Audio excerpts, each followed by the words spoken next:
Join our pack. Subscribe to start your adventure. Chapter 37. I'm so sorry, Kenny, but you won't be able to conceive any more pups. George tried his best, but he had to remove your ovaries due to the silver. You've given me the most precious gift, and I couldn't be more grateful for the pup you've given me. Blaine's words were swirling around my mind repeatedly as his words sink in. My heart hammering vigorously in my chest. My breaths coming out short and shallow. The pain was indescribable. It felt as if my mate had physically ripped my heart out with his bare hands or drowning me in freezing cold water. My voice getting caught in my throat, unable to speak as my mind raced, and all I could do was stare blankly at Blaine. My teeth gripping my lower lip, curling it in as I bite down harshly. My blood running cold as my mind wanders into a different universe. I opened my mouth to speak, yet an invisible hand cupped my mouth, forcing my words to be inaudible. Blaine kept my gaze, his eyes filling up with emotion as he looked at me sadly as he took a deep breath, ending with a sigh, trying to shield his true emotions from me. I gulped hard as I attempted to hold the tears from falling, yet they rushed down my cheeks in quick succession as I began to cry hysterically. My chest felt heavier with each deep breath I took as Blaine pulled me flush to his chest, wrapping his arms around me as my head buried in between the crook of his neck. My arms gripping him tightly, the pain in my heart becoming tighter as Blaine tries to comfort me, his grip around me never loosening. He repeated as he rubbed my back soothingly as he continued to hold me for hours until my crying turned into muffled sobs. My body exhausted as my chest moved up and down slowly, my body getting weaker as I leaned into my mate, my eyes slowly losing the battle to stay awake. Blaine shifted slightly, getting more comfortable on the bed as he pulled me to his side, my head laying on his shoulder with my arm slung across his chest as he slowly rocks my body to sleep. The day slowly turns to night, my eyes forcing shut and willing me into a deep sleep. Yet the intense pain never loosened. Days had passed since Blaine informed me of the true extent of my injuries, and we had barely spoke since except for a few words. My heart would squeeze tightly everything I looked at my daughter or at Blaine. Blaine's words constantly playing on my mind and staying there, never giving me a moment to think of anything else. I was unable to literate or express the devastation I felt. It was a feeling I could not explain. I consciously pushed down my feelings, wanting to think about anything other than the fact I could never carry another baby. Blaine's voice pulled me out of my thoughts as I looked up in the direction the sound came from. I nodded, awaiting his question as he approached me. I need to see George. You mentioned this morning you wanted to come, yes? I nodded, getting up from the chair I was sitting in to move towards him. He reached his hand out and I accepted as he led me towards the pack's infirmary. I wanted to be present since George would be removing his bandages today since his hands were badly burned by the silver.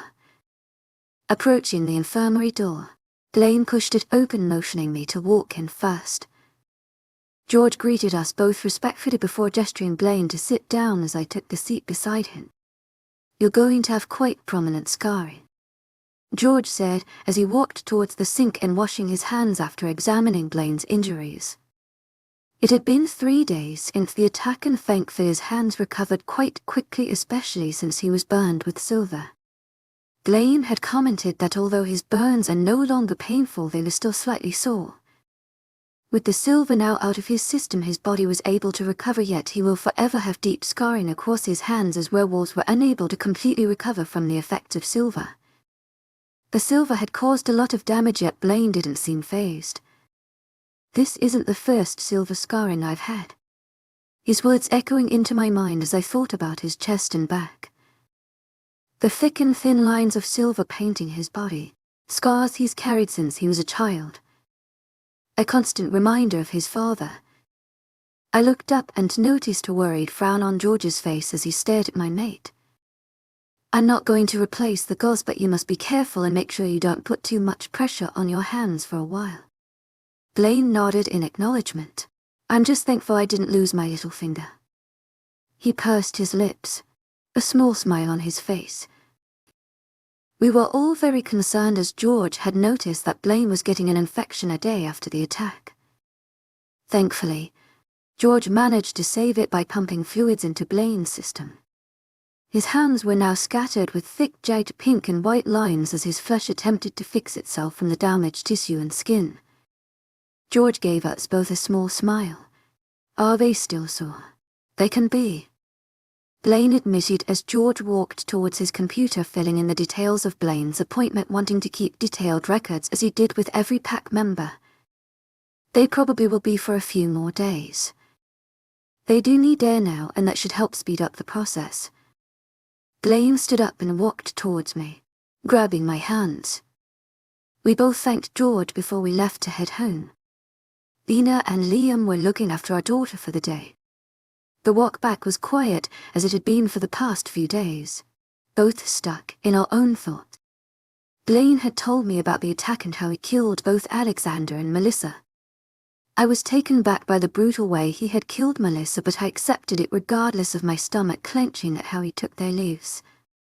Melissa's death brought me relief, like a comfort blanket being wrapped around me. The confirmation and acknowledgement that she could never harm my family further than what she had already done. I held onto Blaine's hand and paused before we walked into the freehold of our property, standing outside the front door. Blaine stopped, his gaze meeting mine as he looked down at me in concern. I looked up and tugged his hand. I didn't want to say anything further, and I wanted this atmosphere to disappear. I wanted it to go back to normal. His facial expression showed me his understanding regardless of the silence that surrounded us. He leaned down, his hand cupping my cheek as he stared into my eyes.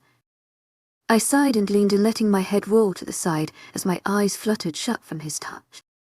When we step into our house, I want everything to go back to normal. I just want us. I just want my family, I stated as I opened my eyes to look into Blaine's. He nodded, enthusiasm, leaning down and gently kissed me on the lips in agreement. We found Lena in the living room, snugging close to her mate as they watched television. Our daughter laid in a Moses basket only a few meters away, fast asleep with a look of content on her face.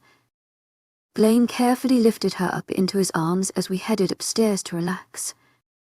Blaine had asked Adrian to watch over the pack for a few days while he rested and stayed close to his family.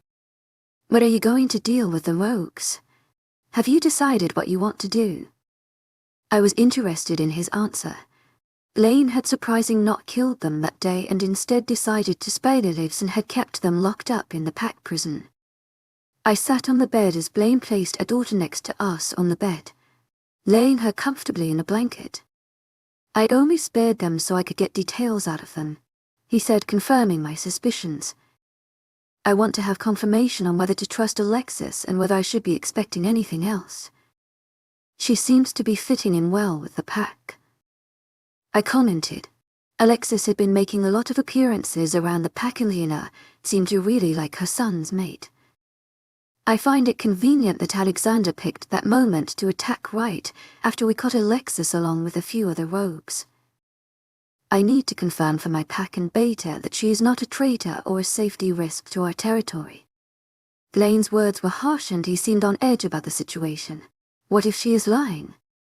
I questioned out loud, not intending the question to leave my mouth. Blaine's expression was blank as he stared at me, then down at our door, who was still sleeping peacefully. He licked his lips and held my eyesight. Honestly, I haven't decided. She's my Beatty's mate after all, and he's a brother to me. As much as I would want to rip her throat out, I couldn't because of that and only that. His voice was tight and his tone told me he was uncomfortable with the conversation. His green eyes suddenly turned into two black shiny soulless marbles as he stared into mine. His wolf now present. I am going to interrogate the rogues tomorrow afternoon if they don't provide me with the information I want. That I'm going to eliminate them and the problem. Chapter 38, We're fine, Dad. We're all okay. I'm just trying to get everything back to normal. To my agent extraordinaire, Madeleine Nilben. Heartfelt thanks for your unfailing patience, enthusiasm. As I held the phone flush to my ear. my other hand stroking my daughter's face as we occupied Blaine's office. "I'm glad, Ken. You'll all be fine," my father's voice said through the phone, making my head automatically nod, my body trying to reassure myself as I acknowledge his words. My mind still distracted, the hurt in my heart still lingering from my reality of no longer being fertile. I bit the insides of my cheeks and sighed heavily. "We will be." I began wanting to encourage my thoughts to move on, yet reassure my family, since the past few weeks all I had seemed to cause them was worry. "So, Blaine and I have decided to have a family gathering so we can finally announce our daughter's name." My voice was swelling with excitement, not only to finally share the precious name we decided, but to celebrate the birth of my daughter with my family. "Of course, Kenny," my father chuckled, his laugh sounding through the phone as my daughter began to coo, her tongue sticking out slightly as she yawned, her bright eyes shining as she held my gaze. I smiled as I remembered the photographs of Blaine's mom Blair, their eyes identical. "We will all be there. I take it the whole family is invited, yes?" "Including the beta and third-in-command families." Excited to see them all, since I hadn't seen the full family since we visited for the meeting with Pierce when we discovered our daughter's mate Maverick. When Blaine and I mentioned to Lena that we wanted to have family gathering, she immediately clapped her hands, her face suddenly grinning in joy. She wanted to help organize, and I happily agreed as she began rushing out ideas. Blaine laughed and left me with Lena to plan. We decided we would have a small party this Friday with immediate family only, and then celebrate with a pack BBQ on Saturday with our whole pack. "You can arrive for about 5 o'clock, Dad." The door swinging open and smashing against the wall caught me off guard as I stood protectively in front of my daughter, instantly dropping the phone as it's cracked against the wooden floor, hanging on by the cable as it swung back and forth, the phone angling off of the desk. "Blaine," I growled as he walked in, his attention elsewhere, that he hadn't even noticed we were in here until the sound of his daughter wailing entered his system. His eyes are raging black, as his orbs stared at me in a predatory way until his wolf recognized me as his mate. My own wolf raising to the surface behavior, walking back over to our daughter to calm her down, keeping her at a distance from Blaine as his wolf was still in control and not wanting to startle him. I didn't doubt that he would never harm his child, but when his wolf was dominant, his thinking was irrational. I picked up the phone, quickly putting it up to my ear, quickly speaking and ending the call. "Dad, I'll have to call you back." Blaine was facing the wall, his posture tense as he breathed in deeply as he tried to gain control of his beast. He was breathing in deeply as his broad chest heaved with the depth of his sigh. Hearing the commotion, Lena appeared and took the baby away from the situation, leaving Blaine and I in his office. "I'm sorry," Blaine apologized, but refused to look at me as I approached. "I didn't realize you were in here with the baby. I would have kept my distance." I placed my hands on his biceps, holding on to him tightly, confused by his rage. He had mentioned last night that he would be interrogating the rogues this morning, his animosity stemming from that situation. "What happened?" I asked as I looked up at my mate, his eyes not meeting mine as he growled at the wall. His irritation now at himself for the way he made his daughter cry unintentionally, our bond validating my thoughts. We stood still for a few moments as he forced his human side to restrain his wolf, as Blaine came back to the surface with dominance. He picked me up, his arms siding underneath my legs and securing my back. Once on the couch, he held my body tight to his. My eyes caught the sight of blood that had splashed and despect on his face. "Blaine," my hands reaching out and rubbing the blood away. "I had to kill a few of the rogues and I even let some go," he gritted out through clenched teeth. "But not without the promise to sign their death warrant if they trespassed again." "I never let rogues go." He was frowning deeply at his statement, and even I was confused by his admission. "That's not a bad thing, Blaine," I said light-heartedly. "Tu m'as agent extraordinaire, Madeleine Nilden. Heartfelt thanks for your unfailing patience, enthusiasm. His temper rising as he abruptly stood up as he placed me back down on the couch, now pacing his office. I should never have let them go. His lips peeling back, a snarl tearing through his teeth and out his mouth. I should have never let them go, he repeated, getting more and more aggravated with himself. Blaine, what happened? Standing up and approaching my mate once again, I forced him to stay still as I held onto him, holding his gaze.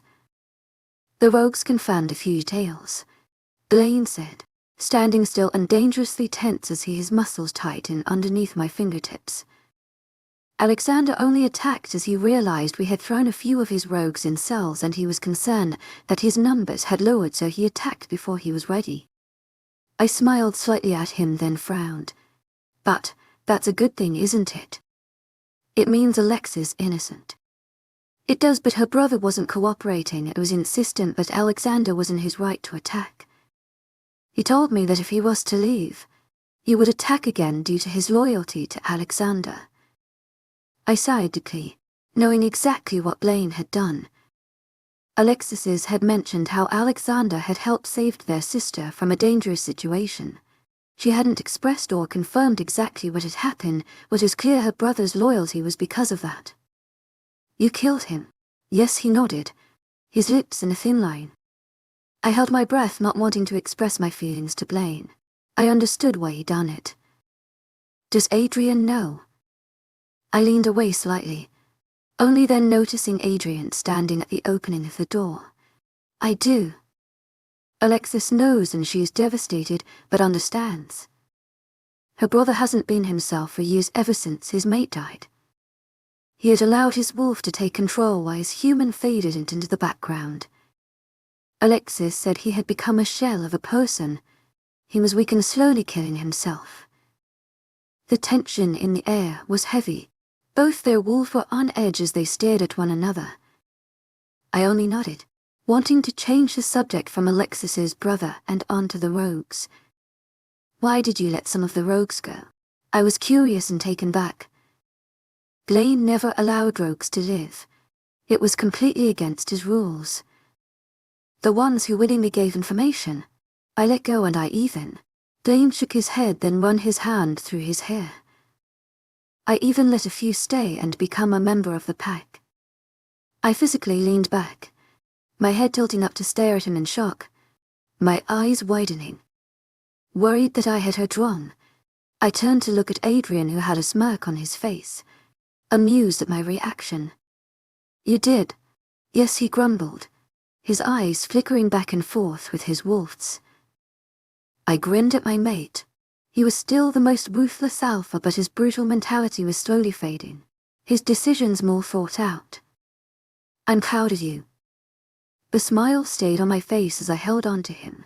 His posture still stiffened, his muscles tense, but they relaxed once I wrapped my arms around his neck, pulling his head closer to mine. Adrian was no longer present, and had left to be with his grieving mate. You did the right thing, Blaine. Stop dwelling and getting aggravated about a situation you cannot change. Letting those rogues go and letting some stay isn't a bad thing. I'm not sure why I decided to not kill them. Something in my mind said not to. I won't be making that mistake again, he grunted to himself, a low growl rumbling in his throat. You haven't made a mistake, Blaine. You cannot know that you made a mistake right now. Only time will tell. Showing mercy isn't a weakness. It was obvious that his father was on his mind, his thoughts mixing into mine as he questioned his judgment. He frowned but looked down at me with pursed lips and nodded. You're right. Time will tell. I smiled as we stayed in silence, my hands running through his hair until I lightly tugged it, getting a low growl in reply as a small smirk appeared on Blaine's face. Blaine leaned down, his own hand suddenly grabbing the back of my neck as he captured his lips on mine. He nipped at my lower lip and they parted as his tongue slivers into my mouth, deepening the kiss. My grip around his neck tightens as I moan against his lips, pressing my body closer to his. Breathless, I pulled back, lowering my hands from around his neck to rest on his broad chest, only to feel the small rumbles he was making against my hands. As my eyes meet his, he tilts his head, crushing his lips back to mine, his hands moving from my neck to my waist, pulling my body up to his, wrapping my legs around his body and snaking his hands around to hold onto my curves. He groaned against my lips, igniting a fire in my belly as he carried me towards our bedroom, closing the door before dropping me onto the bed. I landed on my elbows, my back on the bed as his eyes glowed, excitement building in my lower stomach as my sex began to tingle. Blaine yanked my body, forcing me to hang near the edge of the bed as one of his hands grips my neck, then my chin before his thumb traces my lower lip. Is soon replaced by his lips, as he began railing kisses down my neck. "Blaine," I said breathlessly, as he began removing my jeans and his. In a quick movement, he was suddenly on the bed, my body now straddling his as he began teasing me, gripping my thighs harshly, a moan leaving my mouth from the sexual tension. "N," he mumbled against my mark, nipping at it as I arched my back, forcing my hips to move against his, receiving a low groan in reply. "Don't tease me," I weakly growled as I gripped his t-shirt, removing it from his body. A teasing smile played on his lips as he gripped my waist, turning us over so that he was now hovering of me, his hands tortuously sliding down my stomach to my underwear, gripping the lace at my sides, as he slowly brought them down my legs. I wouldn't dare. Looking up at me through his eyelashes, slowly kissing the insides of my thighs, his tone sending a wave of tingles throughout my body. Chapter 39. The sun was shining brightly in my face, my eyes thankfully shielded by my sunglasses as I sat up, my hands leaning backwards against the soft blanket I had laid down while I watched Blaine attempt to train Maverick next to the lake. Maverick laid down on his underbelly, his paws in front of his small body as he stared up at Blaine, who didn't look all too amused. "Maverick," Blaine scolded, the pup ignoring his instructions as he tilted his head to the side, refusing to move. Pierce had a discussion with Blaine about Maverick due to him having a power struggle between himself and his wolf. Since Maverick was so young and how rare it was for werewolves to shift before the age of 16, he must be trained at a much younger age. With the usual age of shifting at 16, it meant that our wolf were easier to control and dominate, and Pierce had been trying to train him for the past week while Blaine only began 2 days ago. "Don't make me alpha command you," Blaine threatened, his tone light but meaning every word. They were trying not to use their alpha command on him as Maverick needed to learn how to master his own wolf, without being forced by another. Maverick whined, his little body tired and wanting to play instead, as he got up on all fours and ran over to Blaine. We had been out here since 11 o'clock and my watch was now ticking closer to 1 o'clock. "He just wants to play," I said as Maverick began chasing a rabbit. "He's paid no attention for the past hour. All he's done is play," Blaine said, his eyes rolling as he stared in Maverick's direction and then back down at his daughter, who lay quietly in her Moses basket, hidden beneath the shade. "He can do 20 more minutes of training, then he can do whatever he wants," he stated as he raced towards Maverick, picking him up and dragging him away from the rabbit who managed to bury himself deep into his burrow. "Leave the rabbit alone," he commanded Maverick as he brought him back over towards me. 20 more minutes and you're done." I watched on while Blaine and Maverick trained, with Maverick following his instructions. Once they had finally finished the training, Blaine sat down, his arm brushing against mine, as we watched on at Maverick, who was running all over the place, until Maverick suddenly zoomed across the grass, his wolf fawn bundling across the green towards the lake as Blaine abruptly stood up. Maverick managed to run all the way to the wooden deck as Blaine screamed at him to stop. "Maverick, stop," Blaine growled in his alpha tone. He managed to leap off of the deck before Blaine's command acknowledged in his mind, his body suddenly frozen in mid, bar as he dropped straight down and into the water. I laughed, my belly hurting as Blaine raced towards Maverick, his legs and feet getting wet as he grabbed Maverick by his underbelly, keeping him at arm's length, not wanting to get his upper body soaked. You never listen. Blaine frowned, annoyed, staring at the young pup, carrying him back over to me as I grabbed a towel out of my bag. Blaine had warned me that Maverick had been doing the same thing for the past 2 days. Without fail, he would go rushing towards the lake. The lake was far too deep for him, and he wasn't even able to swim in his human form, let alone be able to keep his head above water in his wolf form. Maverick had a wolfy grin on his face, his human eyes flashing through his wolf's, making me roll my eyes at his cheekiness. Blaine placed him beside me as he sat back down, a frown still on his face as he stares at Maverick, to then roll his eyes.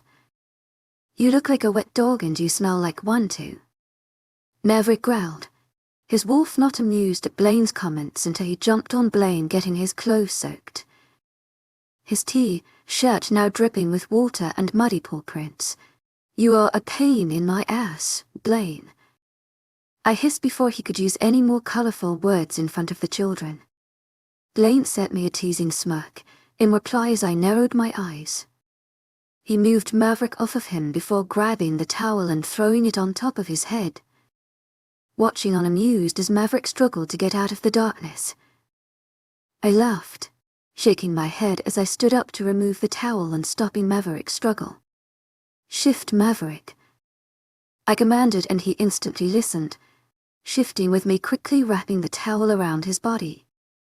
I picked him up, now balancing him on my hip. We should get them back. Maverick definitely needs a nap. I laughed as he rested his head in the crook of my neck, yawning. Blaine put everything away before carrying our daughter towards the house. Once Maverick and our daughter were both bathed, dressed and in their own beds, Blaine and I went into the kitchen to help Lena prepare the food for later, since today was the day we were due to announce our daughter's name and to celebrate her birth with our family. Blaine had requested help from a few pack wolves to help Lena organize the party, since she wanted to prepare the food on her own, forcing us out of the kitchen to get ready. Everyone was due to arrive in about 2 hours, and thankfully I had already purchased a black dress yesterday when I went shopping with Tilly. I'm going to go check on them, Blaine stated as I applied some mascara to my eyelashes, coating them in black. I turned my head and nodded, watching as my mate left the room. Grabbing my dress from my wardrobe, I placed it on the bed when Blaine appeared. I told you that lock was necessary, he lowly growled as his eyes caught mine. I found him sleeping in our daughter's cot. Blaine was unimpressed, and a look on his face made my stomach hurt with laughter as I smirked at him. I had forced him to remove the lock on his door since I didn't think it was appropriate to lock Maverick in his room. That lock is going back on, he stated seriously. I also put him back in his own room. I smiled up at him, still entertained at my mate's reaction. We should go downstairs and help sort out the house. Grabbing my hand as we walked down the stairs. An hour went by and we only had an hour until everyone would begin to arrive, and I still needed to get Maverick and Howard up and out of their beds. I'll come up with you. I need to grab a few things from my office. I smiled and we both made our way up the stairs and into our daughter's room. Once inside, I noticed 2 bodies lying peacefully within my daughter's cot. I bit the insides of my cheeks, my lips pursing as I avoided Blaine's gaze, not wanting him to see how amused I was at the situation, only to receive a low growl. I looked up at him, no longer able to hold it in as I laughed, watching Blaine roll his eyes in exasperation as he huffed. He suddenly stopped me, his hands grabbing mine and pulling my body to face his as I frowned, waiting for him to speak. I don't think I can deal with this for the rest of my life. Do you think I could kill him? His facial expression looked so serious that I tilted my head to the side. But are you kidding me? Expression. No, Blaine. Rolling my eyes while laughing at him as I ignored his comment. Moving forward towards the children, needing to wake them up. His hand gripped my hand once again, enabling me to move. We don't have to tell anyone. It will be between you and me. A smirk appearing across his features as he winked at me. I stared at him blankly, and within a minute he rolled his eyes at me, with a dejected sigh. To my agent extraordinaire, Madeleine Noble, heartfelt thanks for your unfading patience, enthusiasm. Rolling his eyes before sending me another wink before adding. It's an option. You don't have to decide right now. Chapter 40. Leave my daughter alone, Uncle Eli. I frowned with an eye roll, watching as my father's third-in-command sat down on the couch, poking my daughter in her cheeks with his index finger while she slept. Eli turned his head, a mischievous glint in his eyes. Am I not allowed to mess with my Elfa's first grandbaby? Words were just forming in my mouth when my father unexpectedly interrupted. No. He stated as he glared at his third-in-command, who only chuckled. Eli stood up, shaking his head after he purposely poked my daughter's cheek one more time before leaving her to sleep. You're no fun, Eli whined as my father scowled. Uncle Eli always managed to get away with his childish behavior with my dad. Within a minute he began easing my father as he quickly stood in front of him, grabbing his face before poking him on the cheeks and darting off as my dad stalked after him, growling. I giggled, watching as my father caught up to him, as Eli tried to dodge his Alpha, his arms lifting up with surrender, a playful pout on his lips. Maverick was sitting down on the couch, now occupying Eli's seat as he carefully held onto the Moses basket that laid safely on the couch.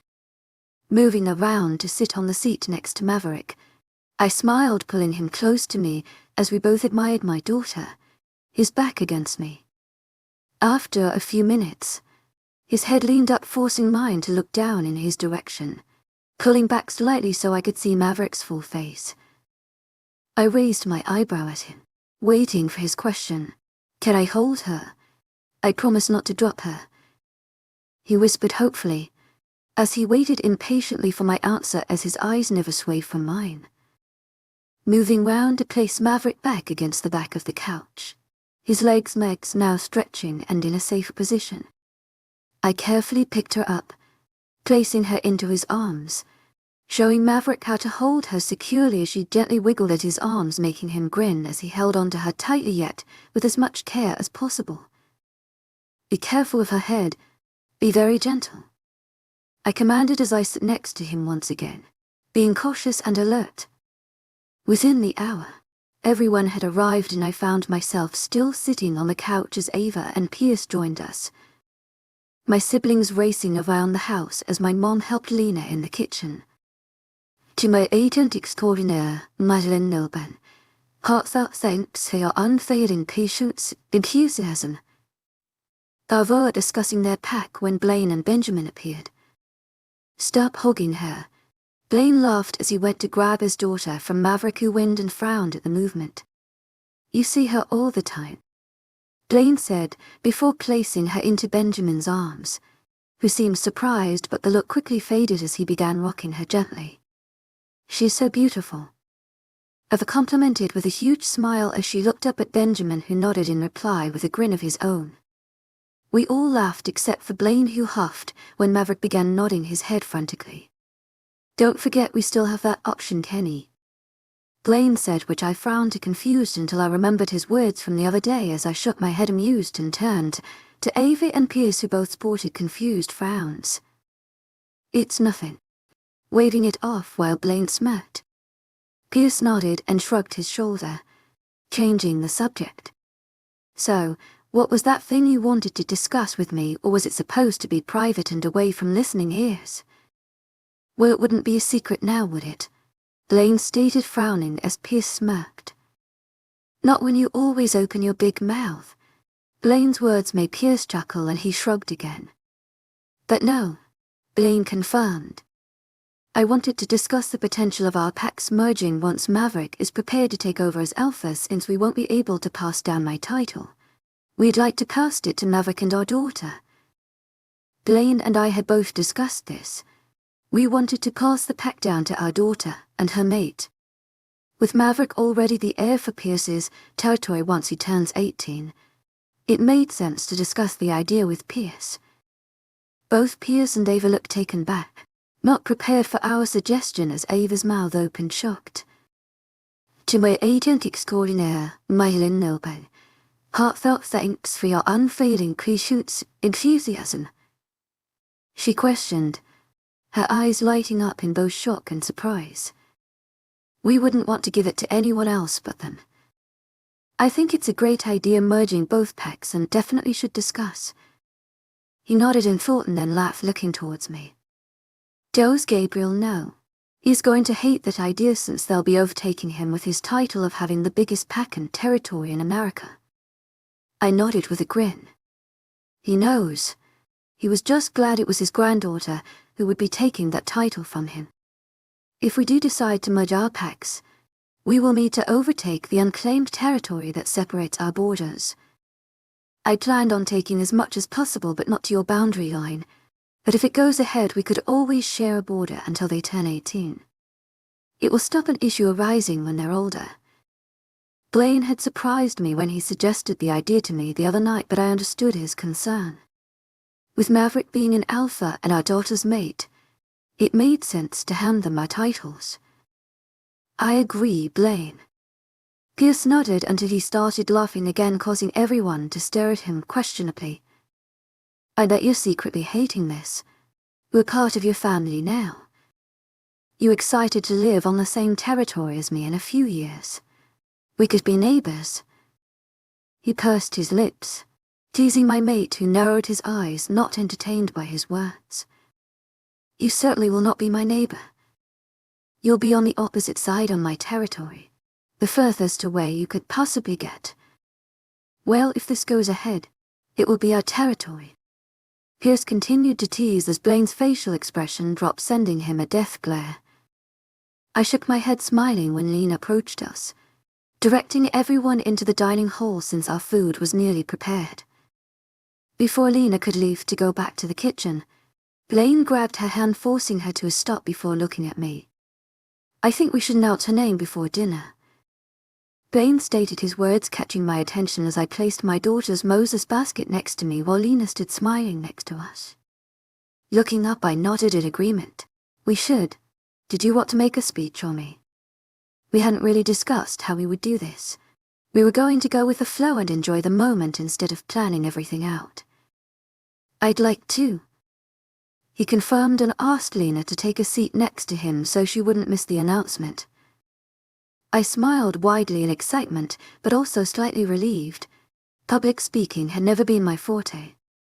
I quickly picked my daughter up, placing her into my arms as I stared down at her, her bright eyes never leaving mine as she could in my arms. Blaine stood up, his chair scraping against the floor as he captured everyone's attention. We'd both like to thank everyone for coming to celebrate the birth of mine and Kennedy's daughter.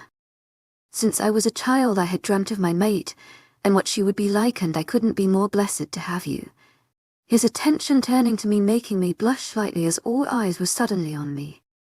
I have regrets in the way we met and having forced you to bear by Mark, but the moment I saw you, I knew you were mine and would always be mine.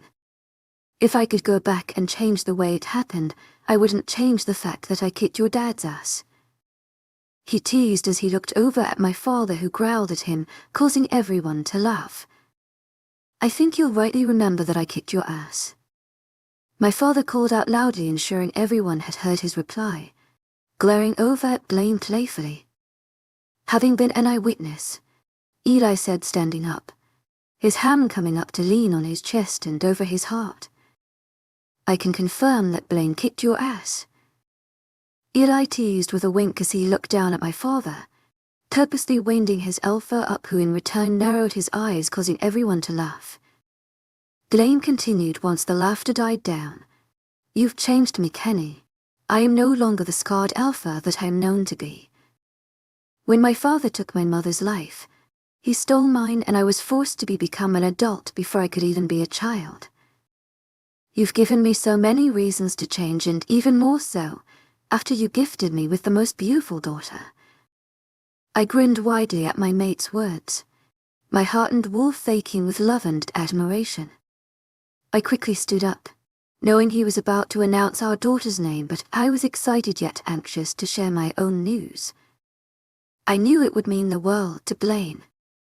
We have decided to name her CH, he began, but I cut him off, my tone louder than his as he stared at me shocked and taken back. Blair. Her name is Blair. My eyes never swaying from my mates as I waited anxiously for his reaction to naming his daughter after his mother. Everyone began clapping and shouting their congratulations. Blaine ran his hand through his hair before his mind comprehended my words, and now fully acknowledging them, a contagious smile placing his shocked expression. immersive. Heartfelt thanks for your unfailing patience, enthusiasm. I bit the insides of my cheeks and then my bottom lip as I stared back up at him with a nervous smile. immersive. Heartfelt thanks for your unfailing patience, enthusiasm. I confirmed. You like it, Ken? I love it. Blaine couldn't stop his smile from growing as he leaned down, grabbing my hips and pulling me carefree to his chest, and his daughter still laid in my arms as he placed a firm kiss on my lips and a soft kiss on his daughter's forehead. What made you decide to do that? Last night, I was just staring at her while she slept, and when she suddenly opened her eyes, she held an intense look with me. Everyone always comments on how she shares your mother's eyes, and the way she was staring at me, I knew I needed to have the gift of your mother's name. You also need it deep down. Blaine nodded slowly, taking my words in before smiling. I love you. You know that. I don't blame you. I teased as he grabbed me by my neck, his lips then crashing onto mine, sparks tingling across my skin at his touch, leaving smirking against my lips before pulling away. Feeling a tug on my dress, I looked down to see Maverick having a tight grip on both Blaine and I as he stared up at us. Blaine leaned down, gathering Maverick into his arms as he swung him to lean on his right hip. Maverick stayed there, balancing safely on Blaine's hip as he placed his head on Blaine's shoulder, his focus solely on Blair. I took a step forward, Blaine's right arm slithering behind my back, holding me tightly to his side. Enthusiasm, in that moment, I felt the happiest, having my family surrounded around us as we celebrated one of the biggest moments of our lives. I laid my head on my mate's chest, feeling him sigh in content as I leaned up and placed a kiss on his lips. I love you, Blaine, and I love our family, I whispered before pulling away and stroking Maverick lovingly under his chin. What did you think, Maverick? Her name's Blair. I smiled as his eyes went big, looking down curiously as he repeated his mate's name. Blair. To my agent extraordinaire, Mahlen Nilben. Heartfelt thanks for your unfailing patience, enthusiasm. He whispered protectively as he continued to repeat her name, causing Blaine to roll his eyes in annoyance before huffing. Honestly, I don't think he'll survive to make his 5th birthday at this rate, Blaine stated, causing me to giggle at my mate. Shaking my head, knowing deep down that he loved like his own, I couldn't be more eager or excited for the future. Don't let the story end. Subscribe to continue our Wolfpack legend.